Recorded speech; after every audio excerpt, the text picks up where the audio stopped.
eventually, malamang sa hindi, sa pamamagitan ng mga korte, mai-deliver yung hustisya sa mga pamilya. Actually, mas maraming laman yung case folder, walang news report, kasama yung mga escapes na mga posibleng suspects, mas maraming laman yung case folder. So, sabi niyo rin po, mas substantive at isang owner ng case folder. So, yun na po. Kung kapag pinili ng komite yung mga case holders ng mga kaso pinili natin, ay medyo pwede naman po sa amin. Ano po kayo? Yes, Your Honor. Isa namin Salamat, Mr. Chairman at PNP. Naririnig ko sa likod ng sagot niyo dagdag na kahirapan na noon yun kapag pinili ng komite. Pero I hope na-appreciate nyo. Mula pa nitong nakaraang mga hearings ay naghahanap talaga kami kasama nila, kasama ng marami pa ibang ng long-term solution na inulitin ng banko. At sinabi din ni Chairman yung nakaraang mga hearings. Salamat. Mabalik po sa pinakita local. Yung dito pa rin po sa kaso ni Carl, yung po forensic examination na kinonductan po ng PAO ay nagkaroon ng finding na walang armed confrontation na nangyari sa panahon. Tingin niyo po ba accurate itong findings na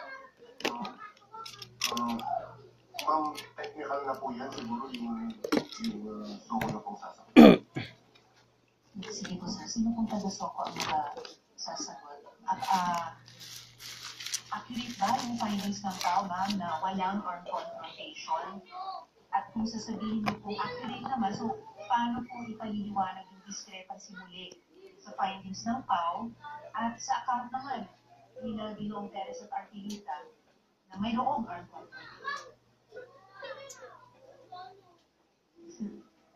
Unfortunately, sir, ma'am, Your Honor, the one who conducted the autopsy just had the thyroid procedure and she is advised by her doctor to cut a lead. However, the Northern Police Crime Laboratory may interpret her findings.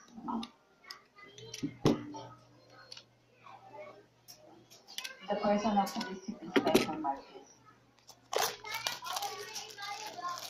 Para kung may kulang i-edit naka-video ko eh.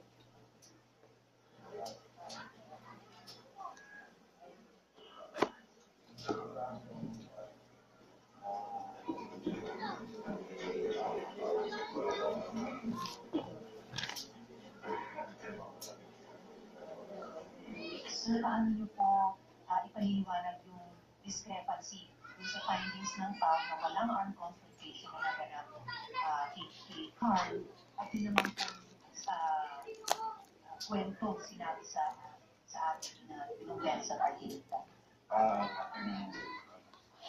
Based on the examination of Dr. Cruz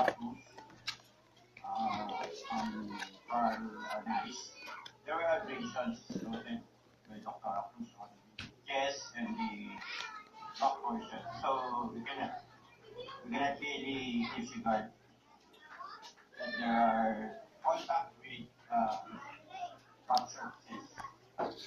So there can